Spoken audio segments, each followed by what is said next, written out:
Assalamu alaikum wa rahmatullahi wa barakatuhu. This is Tariq and this lesson is taken from English Word. ये सबक लिया गया है English word की series से, जिसका मकसद है कि आपको ज़्यादा से ज़्यादा अंग्रेज़ी जल्दी आए। तो इसमें फ्रेजेस हैं, इंग्लिश फ्रेजेस, इंग्लिश ईडियम, जो आपकी मदद करते हैं आपकी रेगुलर इंग्लिश बोलने में। So let's get started. 10 ways to talk about price. 10 तरीके बात करने के पैसों के हवाले से है। It cost a fortune. It cost a fortune. ये बहुत महंगा है, ये बहुत ज़्यादा महंगी है। याद रखिएगा इसकी उर्दू क्या है कि बहुत ज़्यादा महंगी है। जब भी आपने कहना है कि बहुत ज़्यादा कोई भी चीज़ महंगी है, तो आप अब किस चीज़ का इस्तेमाल करेंगे? एक्सपेंसिव का इस्तेमाल मत कीजिएगा। इट्स रियली एक्सपेंसिव, ये बहुत कॉमन है। हमने सामने वाले को इम्प्रेस करना है, सामने वाले को बताना है कि we know how to speak English. Okay, इसकी एग्जाम्पल देखते हैं। Everything on the menu cost a fortune. Let's go somewhere else. Everything on the menu. Menu में तमाम चीज़ें cost a fortune, बहुत ज़्यादा महंगी हैं। Let's, चलो, go somewhere, कहीं और, somewhere else, कहीं और चलते हैं। चलो यार कहीं और चलते हैं, यहाँ तो सारी चीज़ें बहुत महंगी हैं। तो ये बहुत अच्छा जुमला है, आप इस जुमले को इस्तेमाल कर सकते हैं। या सिर्फ ये बोल सकते हैं इट कॉस्ट अ फॉर्च्यून। अगर आप जुमला इस्तेमाल नहीं करना जानते कि कैसे जुमला बनाया जाता है या इस्तेमाल किया जाता है, तो आप इसको सिंपल भी इस्तेमाल कर सकते हैं। इट कॉस्ट, जिस चीज़ के बारे में बात हो रही है, मिसाल के तौर सामने वाले ने कोई बात की और जिस चीज़ के बारे में बात की है उसकी राय आपसे मांगना चाह रहा है, तो आप उसको जवाब दें इट कॉस्ट अ फॉर्च्यून, कि ये बहुत महंगी है, हमारे काम की नहीं है। नेक्स्ट है सेकंड, दूसरा तरीका, it cost an arm and a leg. It cost an arm and a lag, ये अमेरिकन फ्रेज़ है, बहुत मशहूर फ्रेज़ है, और ये भी इस्तेमाल होता है एज़ यूजुअल, जैसे हमने ऊपर इस्तेमाल किया। बहुत ज़्यादा महंगा कोई भी चीज़ हो उसके लिए इस्तेमाल करेंगे तो ऊपर वाला भी आप इस्तेमाल कर सकते हैं, लेकिन एक ही चीज़ को हम बार बार इस्तेमाल करते हैं तो सामने वाला बोलता है इसके अलावा इसको कोई जुमला ही नहीं आता। तो आपने स्मार्ट तरीके से इंग्लिश बोलनी है ताकि सामने वाले को समझ भी ना आए और सामने वाला आपसे इम्प्रेस भी हो। तो हम अब जो इंग्लिश सीख रहे हैं वो सामने वाले को इम्प्रेस करने के लिए भी सीख रहे हैं और सामने वाले को ये दिखाना चाहते हैं कि हम उससे बेहतर हैं, we are better than them. Okay, so it cost an arm and a leg, it means ये बहुत महंगी है। आप में से सब जानते होंगे कि फरारी जो है वो बहुत महंगी है, हर शख्स उसे ख़रीदना चाहता है। तो इसको हमने इस जुमले में लिया है, I would love to buy a Ferrari. मैं यकीनन ख़रीदना चाहूँगा फरारी, या मेरा दिल चाहता है मैं फरारी ख़रीदूँ। बट, लेकिन, it cost an arm and a lag, लेकिन ये बहुत ज़्यादा महंगी है, यानी अपने बजट से बाहर है, बहुत महंगी है। तीसरा है that's a rip off. That's a rip off, इससे मुराद होता है over prized, far more expensive than it should be. It means के हद से ज़्यादा महंगा होना, जिसे होना नहीं चाहिए था। ज़रूरत से ज़्यादा कोई चीज़ महंगी कर दी जाए। मिसाल के तौर पे हम इलाके में, मैं जिस एरिया में रहता हूँ वहाँ 10 रुपये का समोसा मिलता है, लेकिन अगर मैं यही चीज़ यूनाइटेड बेकरी में जाके खाऊँ, यूनाइटेड बेकरी करीमाबाद या इधर उधर, तो वहाँ मिनिमम मेरे ख्याल से 15 रुपीज़ का होगा। तो हद से ज़्यादा हमारे लिए, तो हद से गरीब बंदे के लिए हद से ज़्यादा महंगा है। तो मैं कह सकता हूँ दैट्स अ रिप ऑफ। सो अच्छा, अब इसकी मिसाल देते हैं। आपने कोई शर्ट देखी, ₹5,000 फॉर दैट शर्ट, 5,000 उस शर्ट के लिए। That's a complete rip off. ये तो हद से ज़्यादा महंगा है। यानी ये जो शर्ट है, ये जो शर्ट हमने 5,000 की मिल रही है तो हद से ज़्यादा महंगी है। और शर्ट ज़्यादा से ज़्यादा 4,000, 3,000, 2,000, ये तो 5,000, हद से ज़्यादा। ये तो ब्रांडेड को भी पीछे छोड़ दिया इसने। ओके, सो आप इस तरह भी जुमला बना सकते हैं। ₹500 फॉर दैट शर्ट, उस शर्ट के लिए 5,000 रुपये। That's a complete rip off. ये तो पूरी तरह बहुत ज़्यादा महंगा है, ये बहुत बहुत ज़्यादा महंगा है। चौथा जुमला आप लोग बहुत अच्छी तरह जानते हैं और आप लोग इस्तेमाल भी जानते हैं, लेकिन फिर भी मैं आपको बता दूं। I can't afford it. I can't afford it.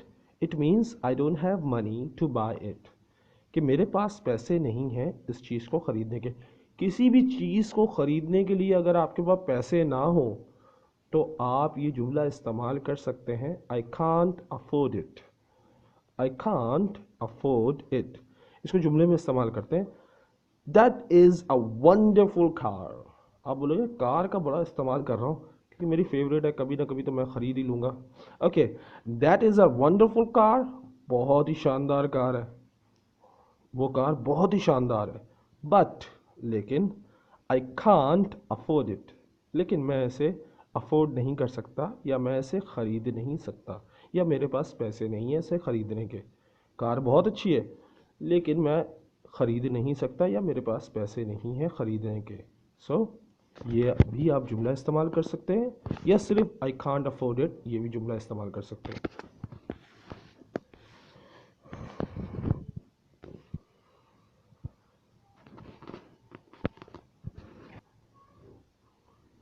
That's a bit pricey.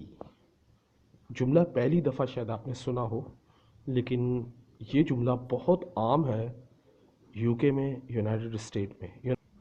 That's a bit pricey, थोड़ी बहुत महंगी, यानी थोड़ी बहुत महंगी है, आप ख़रीद सकते हो। दो मिसाल के तौर पे आपने देखो, क्वालिटी को, जब क्वालिटी होती है ना किसी चीज़ में, वो थोड़ी बहुत महंगी होती है, तो आप उसके लिए जुमला इस्तेमाल कर सकते हो, that's a bit pricey. Okay, कि ये थोड़ी बहुत महंगी है, इसको जुमले में इस्तेमाल करते हैं। जैसे मिसाल के तौर पे आप किसी रेस्टोरेंट गए, वहाँ खाना खाया और खाना बहुत शानदार था, तो आप ये जुमला इस्तेमाल कर सकते हैं। और याद रखिएगा, खाने के वक्त ये जुमला इस्तेमाल कीजिएगा, it's a bit pricey but the food is wonderful. अगर आप में से कोई शाइन शनिवारी गया हो तो वहाँ की बात कर लेते हैं। वहाँ मैं गया, ओए हुए, बिल बन गया हमारा 6,000 रुपये। 6 लोग थे, 6,000 बिल बन गया। सो खाना मज़ेदार है लेकिन थोड़ा सा महंगा है। खाना शानदार या मज़ेदार है, लजीज है, कह लें लजीज है, खाना बहुत लजीज है लेकिन थोड़ा सा महंगा है। So it's a bit pricey but the food is wonderful. तो ये भी आप जुमला इस्तेमाल कर सकते हैं, लेकिन रेस्टोरेंट में, होटल में जाके। पता चले घर पे इस्तेमाल कर रहे हैं तो बेगम या कोई सुनने वाला मारेगा, तो आपने ये नहीं करना।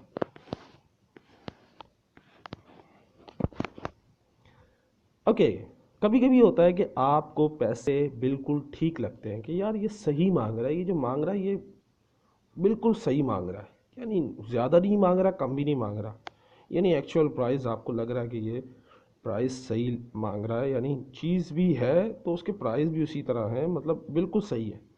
सो उसके लिए क्या बोलेंगे, that's quite reasonable. That's quite reasonable, यानी इट्स अ गुड प्राइस, यानी पैसे ठीक है। तो इसको जुमले में कैसे इस्तेमाल करेंगे, जैसे हमने शर्ट के ऊपर 5,000 लिए थे, अब 800 रुपये की शर्ट देखी, मिसाल के तौर पे आपने 5,000 के बाद 800 की शर्ट पे आ गया, तो वो तो आसानी लगेगी। Okay, so ₹800 for that shirt, उस शर्ट के लिए 800 रुपये, दैट्स क्वाइट रीज़नेबल। तो उस शर्ट के लिए 800 रुपये मुनासिब है, या उस शर्ट के लिए 800 रुपये बिल्कुल ठीक है या मुनासिब है, इट्स अप टू यू। ये तो शायद आपको पता हो, आप अक्सर ऑनलाइन शॉपिंग करते हो तो आपको ये चीज़ पता होगी कि किसी के साथ, किसी भी नंबर के साथ परसेंटेज डली हो और ओ डबल एफ ऑफ लिखा हो, इट मीन्स डिस्काउंट। तो अक्सर ये होता है कि आप कहीं देखते हो, आपसे किसी ने पूछा यार कहाँ से लिया, यार वहाँ बाटा से लिया। अरे खैरियत है, इतना महंगा? नहीं यार, इट्स 20% ऑफ, ये 20% डिस्काउंट पर मिला है, या ये 20% डिस्काउंट है, यानी देयर इज़ आ 20% डिस्काउंट, क्योंकि उस पर 20% डिस्काउंट है।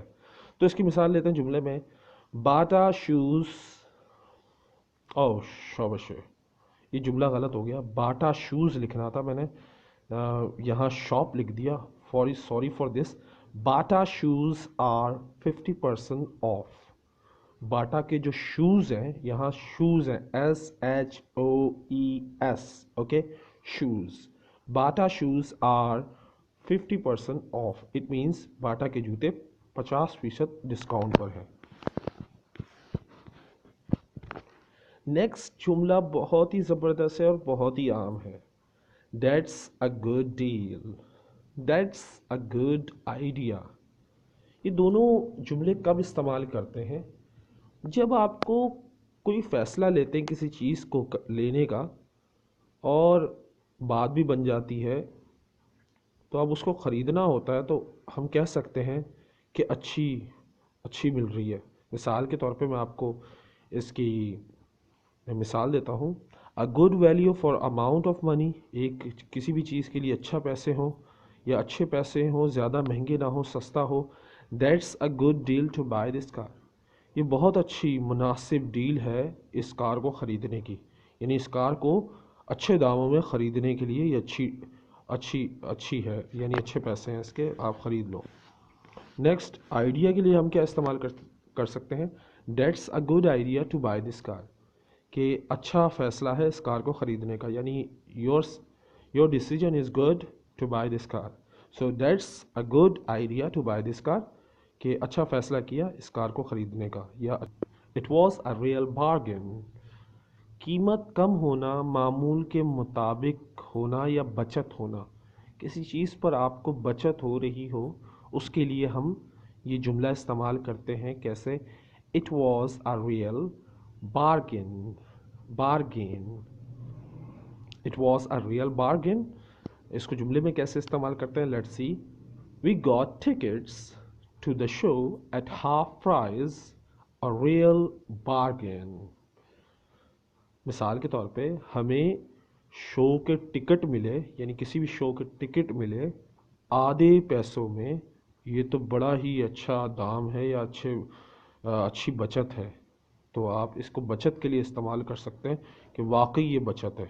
सो इसके लिए आप क्या इस्तेमाल करोगे? It was a real bargain, okay. Last है, कोई भी चीज़ सस्ती हो तो आपने इस तरह इस्तेमाल नहीं करनी कि सिर्फ चीप का लफ्ज़ इस्तेमाल किया या एक्सट्रीमली चीप का लफ्ज़ इस्तेमाल किया। ये बहुत कॉमन है। आपने कॉमन लफ्ज़ यूज़ नहीं करने, आपने ऐसे लफ्ज़ इस्तेमाल करने हैं कि सामने वाला को लगे कि आपको इंग्लिश आती है। इट वॉज़ डर्ट चीप, इसका मतलब होता है कि बहुत ज़्यादा सस्ती, यानी हद से ज़्यादा, लुंडा बाज़ार का माल समझ ले। Okay, so they sell like, they sell like dirt cheap, वो बेचते हैं ऐसे जैसे सस्ता है, यानी बिल्कुल ही सस्ता है।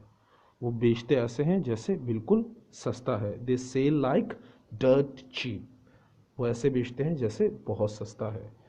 So this was our lesson. If you like this lesson please share with your friends. If there is any mistake please let me know, अगर कोई गलती है तो मुझे ज़रूर बताएं। And thanks for watching this video, and before you go please like and share this video। जाने से पहले इस वीडियो को लाइक करें और शेयर करना ना भूलें। अल्लाह हाफिज़, टेक केयर, बाय।